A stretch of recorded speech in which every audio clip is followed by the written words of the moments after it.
lahat ng ating mga kabayan saan man dako ng mundo, maging sa Asia, Africa, Amerika, Europa, Australia, o Middle East, na patuloy na nakipagsapalaran para itaguyod ang kailang pamilya at mahal sa buhay sa Pilipinas. Isang mapagpalang araw sa inyo.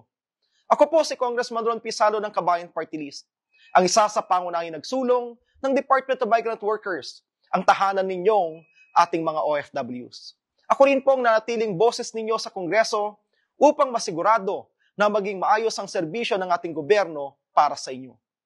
Ngayong eleksyon ay nakikiusap po ako sa inyo at sa inyong pamilya para tulungang muling makaupo ang Kabayan Party List sa Kongreso. Ito'y upang maisulong natin ang iba pang mga batas na mga alaga sa inyong karapatan at kapakanan, lalo na ang pagsisigurado na inyong maayos na kinabukasan at inyong pamilya, gaya ng pagkakaroon ng kabayan pension para sa lahat ninyong mga OFWs.